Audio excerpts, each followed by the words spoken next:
You have to master being a PCA in these duties because it will make you a better nurse.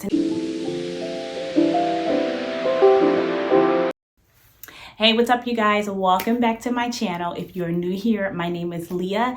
This channel is all about providing motivation, clarity, and encouragement to everyone in the nursing field or those that are simply intrigued by the nursing field, but specifically for new nurses. And so I'm so glad that you have tuned in. So on today's video, I'm just going to sit down and chat with you guys in regards to all things CNA.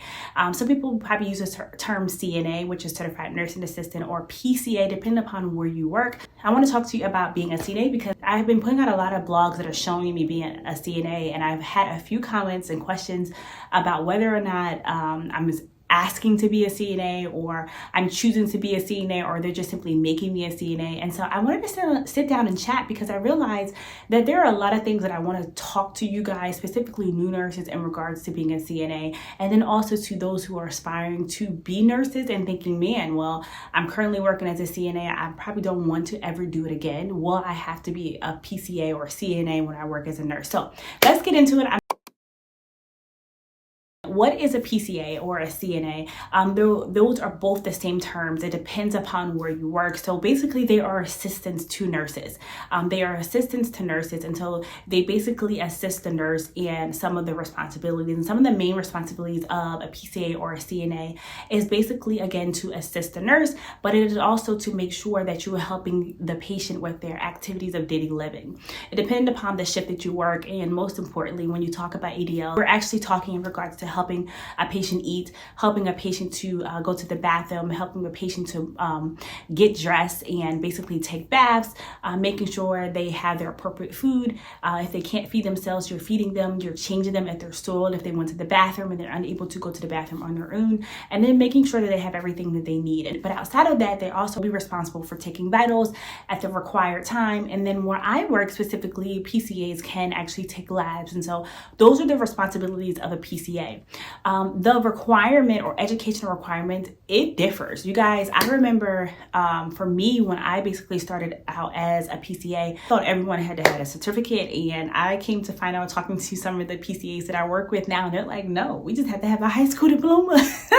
But I actually went to school for 2 weeks straight. I went to a clinical, and I actually had to take a state test in order to become a PCA. I was working in Ohio, and I got my license there, and then I had to go to Virginia, where I moved because of marriage, and I had to retest again because I couldn't simply transfer my license. And so I had to have education, but it depends upon where you work or what hospital you work. So you sometimes don't have to have education.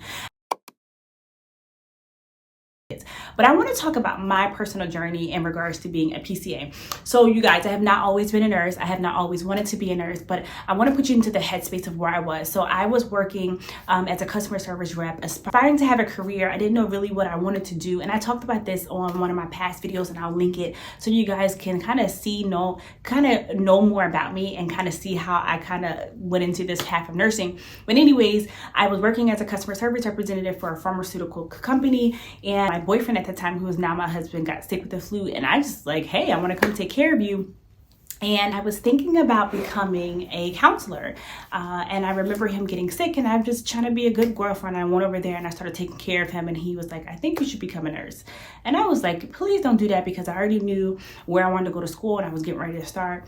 And he is a man of God. And so I listened to him, and I was like, well, if this is something that I should do, I don't want to do it.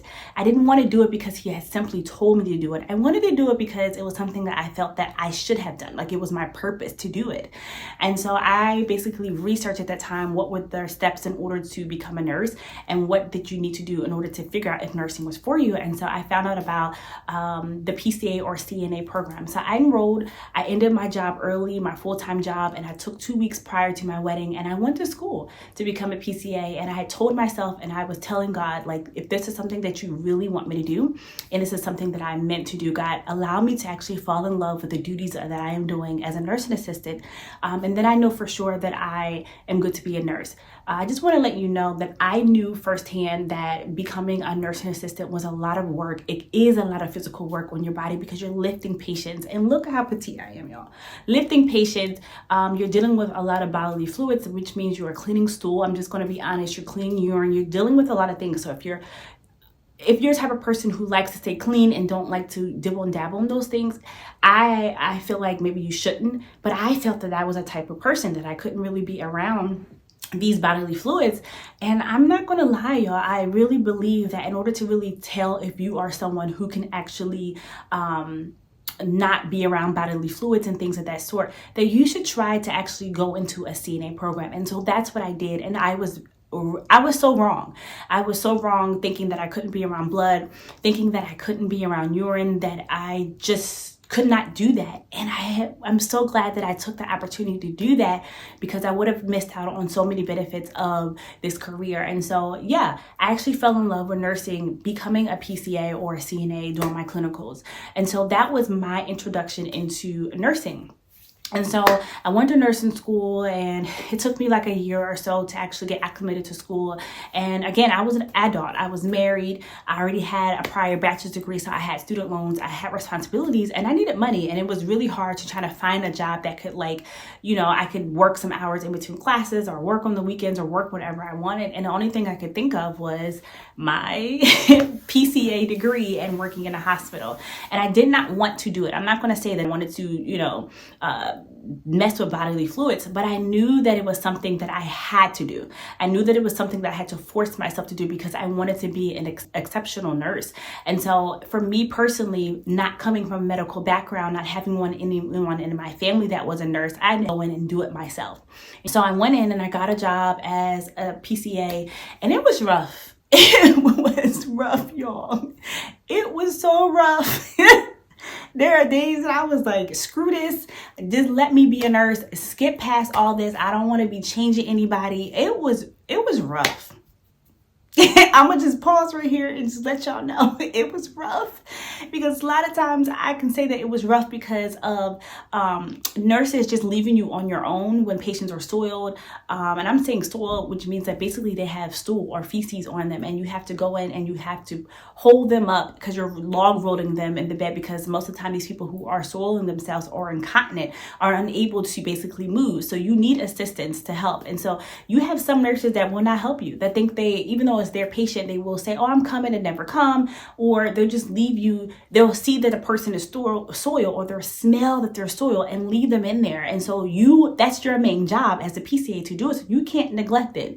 And so I dealt with that a lot. I would have some nurses send me down one time to the morgue thinking that it was my responsibility. There's so many stories, y'all, horror stories. But in the back of my mind, and what I told myself and what my husband had pushed me, and I'm so glad that he did, he was like, Leah, you have to do this.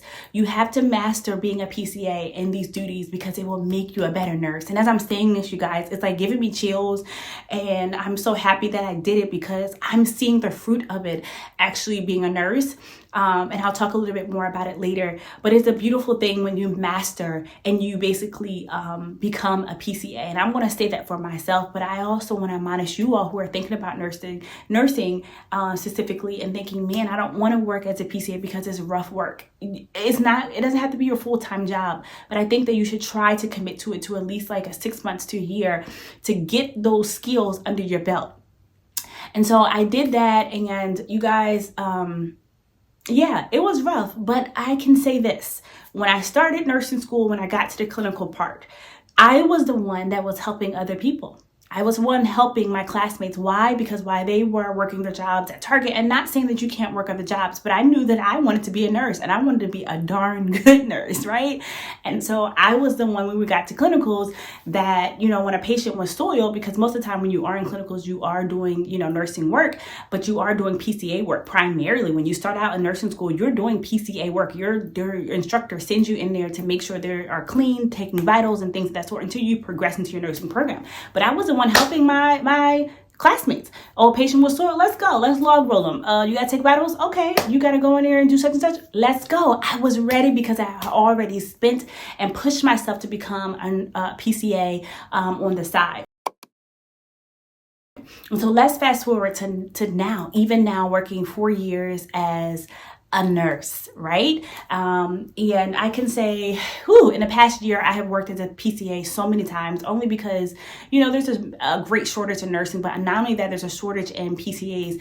But I think before this year or so, I probably can count on my hand the amount of times that I had been a PCA. And you guys, it wasn't something that I felt like, man, I don't want to do. And there are some nurses that when they come into work, they will have to be PCAs. And I have encountered them getting upset, walking out, not doing their job, sitting on their behind. They'll take vitals and they'll sit down for the rest of the shift. They won't do their job. They feel that it is above them. And I'm going to be honest and say, we work together. When you are a PCA or a nurse, my motto is we are working together, and our main goal is to take care of the patient. And so I do not feel that I am above my PCA. If anything, I am grateful to the PCA that I work for, because those are the individuals that are helping my workload. And so I am grateful for everything that they do for me. They are professionals just like I am. And so now, fast forwarding to being a nurse, I understand the importance of establishing a relationship with your PCA and understanding when they are overworked, understanding when they need help, understanding that when they make mistakes, it's not intentional because they have not had the schooling that I had.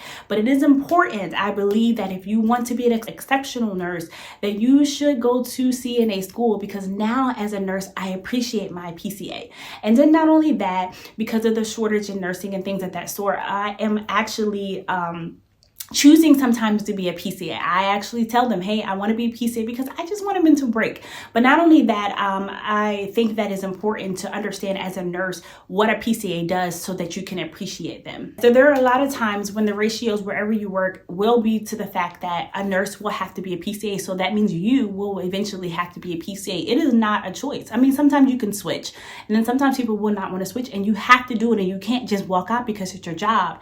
And so I am so grateful, because when I do have the opportunity where I have an ask, or it just, someone needs to be a PCA, or I have to be a PCA, it is actually something that I take pride in, that I don't mind, that I have. To me, I take it as a mental break. And so I am so glad that I pushed myself to become a PCA in nursing school and to work, because now as a nurse, I can just flawlessly go in and do what I need to do. And I actually know what I'm doing. I actually know how to take care of a patient. If a patient is soiled, I don't need to beg my nurse, because I can log roll them on my own, depending upon how much weight they are. Taking vitals and taking labs. It is just, for me, it's a beautiful experience. Now, I'm not saying every time I am a PCA, it's wonderful, because it is tiring, cleaning people and taking vitals and things. But it's easy for me because I push myself and I understand the importance of a PCA. And for me, I take it as a mental break, as I said so many times before. But I do want to say, for being a PCA is something that you should actually push yourself and try to do before you become a nurse, because it will actually give you the entry level skills and things that you need in order to actually be a better nurse. As far as safety, keeping the bed low, ambulating and helping a patient with a gait belt and a walker, making sure they're clean. Because me personally, when I go into a room, I'm not just passing meds and I'm leaving you. If I can smell feces on you, I'm going to look. You should be looking at your skin anyway if you're a nurse. Just making sure the patient from head to toe is good. Making sure you can drain a Foley, because that's what you do as a PCA, a Foley bag, and ambulating to the bathroom and taking people to the bedside commode and just making sure they're safe. Those things help you become a better nurse, because you were a CNA prior, right? For those who are looking to become nurses, there's some things that I want to say to you guys in regards to a CNA nurse relationship.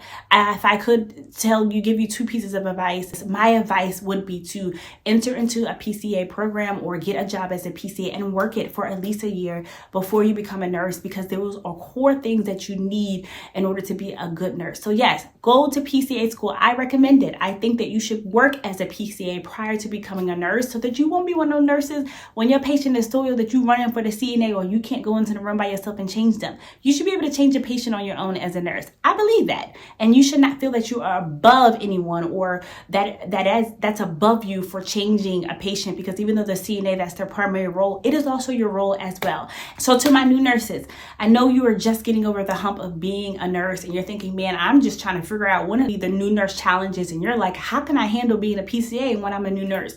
becoming a PCA prior to nursing school will help you with this, so that when you become actual nurse and there are instances where you actually have to go in and be a PCA, you can just basically go in with ease because you pushed yourself while you were in nursing school to be a PCA to do it. If you did not become a PCA prior to becoming a new nurse, it's okay. But when you are asked and you are given the opportunity to become a PCA, take it with joy, because those are skills that will help you, again, to become a better nurse. Do not shy away from becoming a PCA, because sometimes it's the mental break that we need as nurses. I love being a PCA. I love my time working as a PCA prior to school. It was hard. It was rough work. But the time, again, that I spent as a PCA, I believe has made me a better nurse. And not only that, I think that I have actual great relationship with the PCAs that I work for, because I tried to be helpful and I tried to put myself in the headspace of a PCA and realize that was me, right? And they could be me in 4 years if a lot of them are in nursing school. And so I want to show them how they should reciprocate this same relationship with other people they are working with. We work together. There is no I, there is no you. We work together. The patient is our goal. Let's work together. So if a patient's sore, I'm like, let's go in the room, let's go change them. And then we go chill afterwards. So you guys, I'm so glad that I was able to sit down with you guys, but I wanted to talk about this PCA CNA relationship and where I was in this and why you guys are seeing me in vlogs so much working as a PCA, because I like it. I like it. So now is your time to talk to me and to comment and let me know, have you worked as a PCA? If you are a new nurse, have you worked as a PCA yet? And if so, how was that experience? How was that experience for you? Was it good? Was it bad? Was it something that you want to do again? Do you dread it? And then also, if you are looking to become a nurse, are you currently working as a PCA? And let me know, how is it going? What are some frustrations that you have? What are some joys that you're experiencing? Talk to me, guys, down in the comments. And you guys, if you like this video, do yourself a favor and hit the like button. And not only that, if you are new to this channel and you want to be a part of the Nurse Collective family, hit the subscribe button. You guys, last but not least, I don't know where you are in your nursing week, but I pray and I am hopeful that you have a wonderful week and you are able to experience the joys of nursing, because there's so many joys of nursing. And I'll see you guys in my next vlog. Bye, you guys.